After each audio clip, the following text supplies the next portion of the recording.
It's my great honor to briefly introduce our speaker today, Dr. Elizabeth A. Lange. Dr. Lange is a professor of transformative adult and lifelong education, having served three Canadian universities. She's an honorary fellow at the Institute for Sustainable Futures in Australia and a visiting professor for Athabasca University.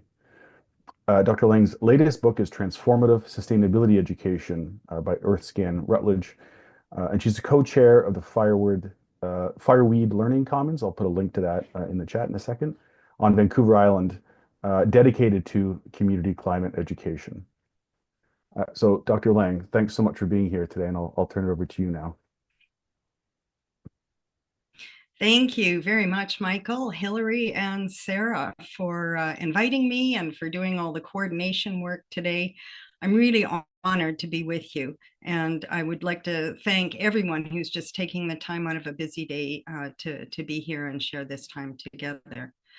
In response to what the community of practice is all about, I'm going to address the topic today, our great work of transformation, anticipating the Symbiocene, in two halves. Sarah, if you could go to the next slide, please. So I will speak to, first of all, the historical moment that we're in, a transition moment. And then I'm going to talk about the modernity story and the new emerging stories. And then after that, that would be the first half. Then I'm going to shift into transformative learning. What is it? What are the principles and practices? And then lastly, I'd like to walk you through an activity that helps us to anticipate the Symbiocene. So that will shape our time together, and we'll have some time for dialogue at the end. So feel free to post your questions, and I believe that Hillary will sort of be collating that to kind of guide our discussion at the end. Next, please. I have a daily gratitude practice, and in the same spirit as our beautiful poet, let's just take a small reflective moment. Take in a very deep breath and just slow down our breathing, our racing minds and bodies just for a moment. I too would like to give thanks to all that permits life on this planet, to Earth, whose vitality provides a home for us and countless other beings, to the waters, the ocean as a mysterious womb of all life from which everything has come, and to the fresh water holders, the lakes, the rivers, the wetlands, who are the veins and arteries through which fresh water is shared with all of us who require it. To air, especially the four winds, who as constantly swirling weather systems refresh the air, the land, and the water, creating a life-giving balance. And to sun, who enables all life on Earth to survive, and a fragment of which is fire here on Earth. And to the moon, who is now waxing towards full moon, who guides the movement of water, the ocean tides, the water in the plants, and even the water in our bodies, fostering growth in these beautiful life-giving cycles. I'm a settler of Germanic origin, and I grew up on the land of the Maskwacis Plains Cree, with whom I have close associations and who have been my very generous teachers. I now have the privilege of speaking and working here on the unceded land of the Coast Salish, the Sauk and the Shianu. And I give thanks to all of these Indigenous peoples for their land stewardship from time immemorial. So let's begin. The next slide, please, Sarah.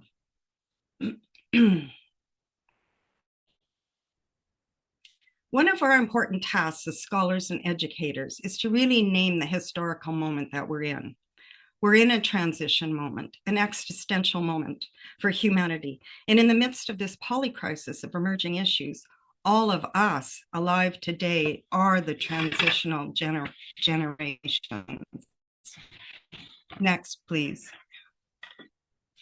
Many say that we are in a great epochal shift, leaving late modernity and moving to an era that is as yet definitively named, This shift is considered as profound as the shift from the Copernican revolution to the heliocentric story of planets circling the sun, and even as profound as moving from the medieval age to the modern age, perhaps even more so.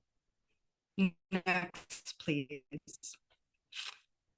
The past 10,000 years has been called the Holocene period, a geological period in which the Earth's environment has been unusually stable. With recent human activities, however, we've been pushing the living systems of the planet past the boundaries of their stable operating zone, which is the green circle in this diagram, into the zone of risk, which is the orange circle. 6 planetary boundaries are already in the zone of risk, and only one of those is climate change.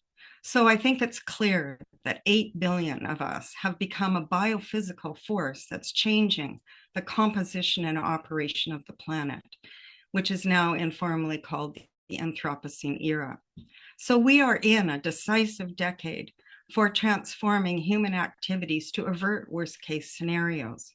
That is our short-term work. However, something far more fundamental needs to be shifted. Our understanding of the cosmos, our cosmology, our understanding of reality and our way of being in the world, our ontology, our ethical systems, our axiology, and our way of thinking, our epistemology. This is our long-term work. Next, please.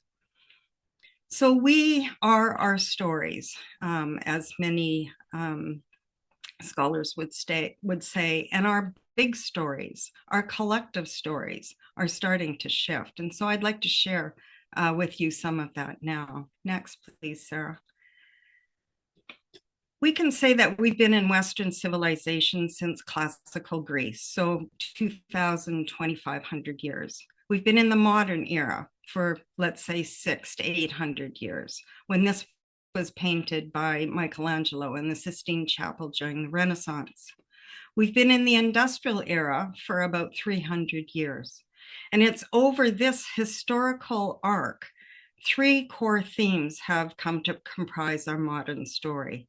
The story of individualism, the story of separation, where humans stand apart and above the natural world, and mechanism, where reality operates like a machine.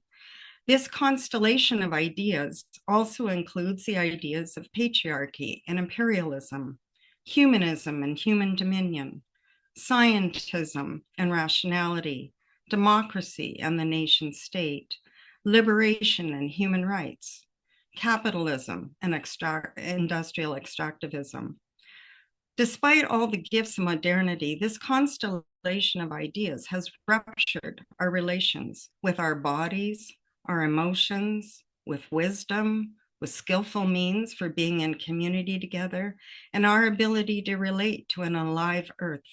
But new stories are now emerging from the new sciences in particular, including quantum physics, giving us a very different understanding. This is often called relationality. So let me explain. Next, please. In the old story, Newton and Galileo saw the universe as a large clock where everything moves mechanically, including all the planets. And like the image on the top left, individual stars and galaxies are seen as floating in black, empty space. That is the old story. Now, with the new photos from the Hubble and James Webb telescopes in the image on the bottom left, we see the material connecting all the stars and galaxies. They show us that the foundation of the universe is dense webs of energy pathways connecting all things. Elizabeth, we are having a little bit of instability on the Wi-Fi. cosmic web. Elizabeth? And as NASA explains, each brunette is an entire. Elizabeth, we've got some instability in your Wi-Fi, so we're going to invite you to turn off your camera, and that might solve the problem so we can hear you clearly. Thank you. Okay. All right. So in the image on the on the top right, from atomic theory, we've understood reality to be comprised of atoms as the fundamental building block. Since Einstein and others, we now understand that particles show up as energy or matter or both. And so the physical stuff we see really is only half of reality. And so this new story we see is a highly sensitive web floating and constantly moving. Vibrations of energy are constantly pulsing and transmitting information through this superfine net. So all things are connected. This idea that the universe is a web of relations where all things are connected by energy is what we call relationality. Let's go to a new story. Sarah? In the old story, science studied the earth in separate disciplines for hundreds of years. Through reductionism, we examine the component parts and their functions to understand an organism or physical reality. But when we look at the earth now, we see a whole, as in this Earthrise photo from Apollo 8 in 1968. Science is now becoming an instrument for the recovery of wholeness. Instead of looking at component parts and functions, some scientists are now looking for patterns and systems. Next, please. We now see the Earth as networked systems. These systems are the biosphere, the hydrosphere, the atmosphere, and the geosphere, all impacting each other synergistically. Scientists now understand how these systems are self-organizing and self-regulating. Together, they create our Goldilocks planet, maintaining the conditions that are just right for life to exist. The challenge is to learn to humbly cooperate within these natural rhythms and processes, withdrawing back from the zones of risk. In the next story, Sarah. In the old story of individualism, we are separate selves, each pursuing our own good, our personal freedoms, our entitlements, responsible really only to ourselves while staying within the law. Part of this old story is that we have an isolated mind connected to our physical brain and that our bodies are self-contained. But the new and actually very old story is that we are communal individuals in which we exist in a web of relations, human and non-human. Our body boundaries are perforated, enabling mineral and chemical elements to flow through our skin, our breath, and our food. Energy flows in and out of our bodies. We are made of all the same mineral elements that comprise the universe. The patterns at the micro level hold at the macro level, where our eye looks like a helix nebula, or our brain structure resembles the structure of the cosmos. We are what some people call nested eyes. Our bodies are a nested system, and as individuals, we are nested in a social system, which is nested in an earth system, which is nested in a cosmos system. And like a spider's web, any movement of the web is relayed immediately throughout the web, information we can tap if we develop the skill. Next, please. As a medicine woman, Dr. Claudine Lewis, my Cree teacher for about 15 years, and her father can tap this web. One of the first Cree words she taught me was Wogotowan, meaning all our relations, or we are all related. This is similar to the African concept, Ubuntu, which means I am because we are. In these ways, science and Indigenous philosophy are converging, yet the concept of relationality can be hard for moderns to understand. Indigenous languages are verb languages. They recognize all as in motion constantly. Their language expresses this animacy of the world, this act of being related. Kinship does not mean having relations, but rather that we are our relations. So you are your matrix of family relations, your culture, your ancestry, the energies present in the historical moment, and the ecosystem you live in. Your individuality grows out of all of these relations. It makes you. And ethically, you already have responsibility within your matrix of relations. Next, please. In a global workshop I did with educators a couple years ago, it became clear that all my relations is a global concept. They spent a few minutes all naming the different concepts from within their own language that refer to the same concept, that we are all related. Next, please. We also have a new story of learning. In the old story, only humans learn. Animals have been thought of as biological machines, only learning through behavioral reward and punishment processes. But anyone with pets knows that really isn't the whole story. In the new story, all of life learns. To live is to learn. Every living organism uses perception and cognition to maintain a state of health. That is why there are now so many books on the sentience and awareness of plants and animals. In this new story, learning is not an acquisition. It is not an accumulation. It is an ongoing process of responsiveness to an intelligent living world. This especially legitimizes other modes of learning: intuition, instinct, embodied knowing, our psyche and spirit, all transformative learning pathways. In this new story also, learning is energy fields. Scientists have now found that we have 3 brain centers in our bodies. The largest is the brain, located in your head, but there is also one in your gut called the intuition, and one in your heart. The heart actually has 40,000 neural cells, like the brain, which make up 60 to 65% of the heart. The heart actually sends more messages to the brain than vice versa. Electrically, it is 100,000 times stronger than the brain, acting like the sun around which our body revolves. It generates a powerful electromagnetic field that expands 6 to 8 feet from our body. Others can feel this energetic field. We know when someone walks in a room with anger energy or compassion energy, for instance.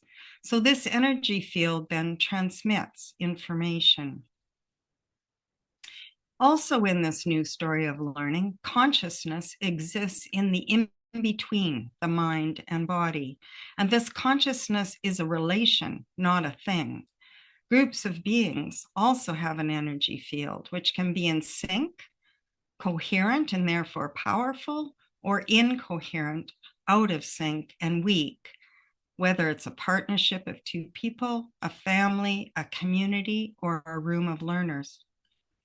Living systems, such as forests, are also cognitive systems and have an energy field. Different forests have different chemical and energetic compositions, which is why the Japanese talk about Shinrin-yoku, or forest bathing, for healing. These understandings have been carried in non-Western knowledge systems for millennia. And finally, Sarah, there is a new story of social change, which is called emergence. If we look at this model in terms of climate change, we can see that the problems of our civilization have been accumulating, most noticeably from the 1950s.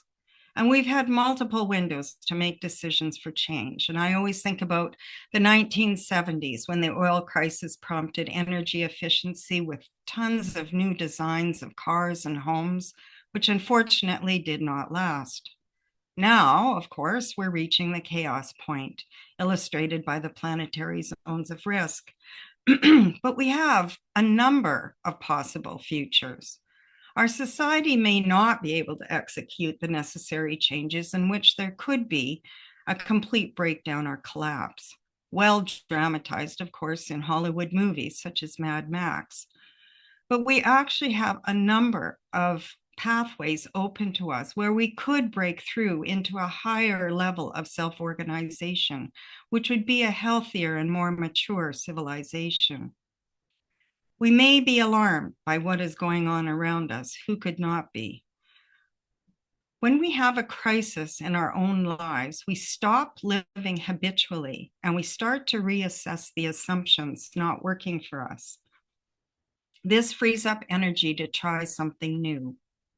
The same with our Earth systems. Our human systems will become stretched, trying to meet more and more extreme weather events. Predictability will decline, leading to instability. The opportunity in this is energy for positive change and an imagining of new possibilities. And that's what we can utilize as educators. Jane Jacobs and others say we're heading for a dark age. But this is only the first stage of the shift, which will necessarily involve a disassembly of what we consider normal before there is finally a reassembly. Indigenous prophecies also talk about this as a dark liminal time, but also about the possibility of moving into a more evolved humanity, which is the hope. Next, please. In other words, this is about our great work, as Thomas Berry defines it. Our long-term work is about connecting ourselves to this new story of the cosmos, to the new story of the living Earth, realizing our fate is tied up with the fate of all species, and that as humans, we are in this together. In sum, our great work in this historical moment is moving toward a life-giving way of being. And we can be educational midwives in this relational shift. We know the planet will survive in some form, but life is persistent, and that does provide hope. Let's move to the second big topic we have today, and that is transformation. Let's go to the next one, Sarah. So what is transformative education? Jack Mezirow was a seminal theorist who considered transformative learning as the central process of adult life. For him, it occurs when we begin to question our assumptions and our patterns of thinking, which we assimilated uncritically from childhood and from our society. Transformative learning is assessing them for how they might be inaccurate or might be limiting our perceptions of or responses to the world. And it's not the contents of our thinking that transforms, rather, it's the pattern of our thinking. For me, however, sustainability educators Edmund O'Sullivan and others from OISE there at U of T offer, I believe, a more holistic definition than Mezirow, and this is their definition. Transformative learning involves experiencing a deep structural shift in the basic premises of our thoughts, feelings, and actions. It is a shift of consciousness that dramatically and permanently alters our way of being in the world. The definition is longer than that, but that captures the nub of it. Next, please. So what does the transformative process actually look like and even feel like? Think about a time in your life when perhaps you had a crisis or you experienced a disorienting dilemma, as Mezirow called it, causing a questioning of a lot of basic things in your life. This often occurs in times of serious illness, death of someone close, relationship loss such as divorce, maybe an accident, cross-cultural travel, burnout, addiction, or trauma. Any of these earth-shaking experiences brings our focus onto our patterns. And this process informs some of our best literature and movies, from Homer's Odyssey to Lord of the Rings. So what is the process that generally happens? Well, after a crisis, we tend to withdraw, either emotionally, psychically, or physically.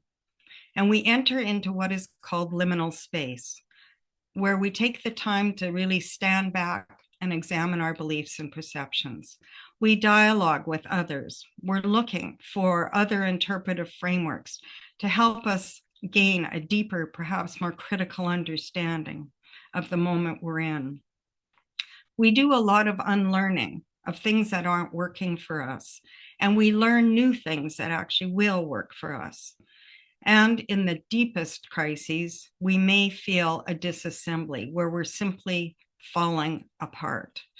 But after a tough time of really and many challenges, we will eventually be reassembled, and we may even look a little different. We then return back into society as a transformed person, taking up our responsibilities, but in a very different way. This is the process that needs to happen for our whole society if we are to move into deep sustainability. Next, please. So, how can we educate transformatively to contribute to this work? We have much work to do ourselves and then with our learners. And of course, we're at all different points on this journey. But here are 8 principles to think about. The reason I told you about old and new stories is to catalyze a questioning of modern assumptions and a stretching towards some new ideas, even questioning our ideas about education, about our discipline we're in, about our thinking patterns and our way of being in modernity. 2, and this is my most important point today.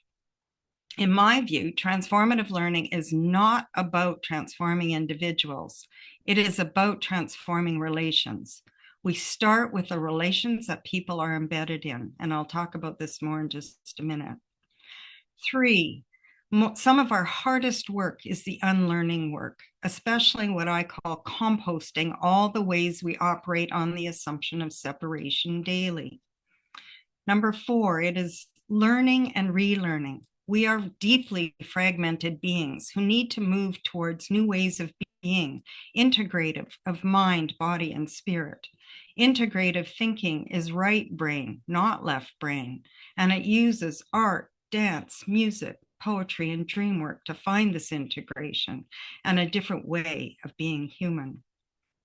Number 5 is process teaching, coming out of process philosophy, or in Latin, educere, eliciting that which is hidden or latent. We try to tap the intuition and deep wisdom within learners that's already there. There's an openness to learning as a collective body, where we see curriculum more as a conversation, and that we have multiple and nonlinear learning pathways. 6 is learning to teach toward collective intelligence. Collective intelligence suggests that our learning is most effective when individuals dialogue, collaborate, co-create knowledge, and generate solutions together, which goes far beyond what any one person could do. 7 is teaching within a field of consciousness. A classroom or any group is a commingling of intelligences, an information-rich energy field that generates way more creative thinking and deeper knowing. And finally, we can teach for emergence.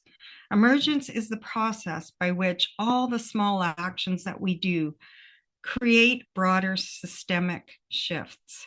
We need to see all the small things we are doing as part of this great shift. Things are breaking down. We live in a fluid world. So we can teach toward assisting the breakthrough or transformation into a higher level of self-organizing. Next, please. So what I'd like to do is share with you a few ways of how I do this. Transformation isn't going to occur just in one workshop or even one course. However, we can precipitate a transformative process for learners, or we can augment a transformative process that's already underway. And we can do this through the practice of pedagogical entry points, where we help to disrupt taken for granted assumptions and activate perturbations of change through introducing new concepts and ways of engaging. From Ira Shore, whom many of you will know, one way to do this is generative. We can pose problems by asking questions from the unsettled intersections of life and society. So I'll give you, before designing a climate change workshop, we carried out a survey to find out the biggest life challenges that people were experiencing. two things emerged. The first was the cost of living, and the second was anxiety about the future. So we titled our workshop Livable Futures. So the content of the workshop starts with that issue, incorporating learning about affordability, and especially in particular, how we go about reducing carbon emissions. And then we go further to address well-being and becoming a relational human. Another pedagogical entry point is topical. We can ask learners deep questions about issues that are top of mind. Right now, that may be Canadian sovereignty and Trump's imperialist dreams, or how far we've come in the energy transition. A third way to do this is academic, posing really interesting questions derived from our course content. So regarding transformative learning in the past, I've posed the question, is transformation and transformative learning primarily a modern concept and therefore limited? Or another question I've asked, is the current education system as designed too rooted in its industrial past to take us into a new era? Next, please, Sarah. So I'm going to close this section with just some of the practices that I try to incorporate into all of my teaching. I believe there's 9 of them. The first one is gratitude practices, which I illustrated at the beginning. And this is constantly acknowledging our indebtedness to the living world. I follow the sun and the moon cycles in the way that I work, which when done consistently can really shift our way of being. Storytelling and images. We are a narrative and visual creature. We are wired for stories and storytelling, which Indigenous people have known for a very long time. And images evoke emotion. So stories and images can provoke multi-level thinking, whether we use personal stories, collective stories, mythic stories, or eco-region stories. Excuse me just a minute. Aaron?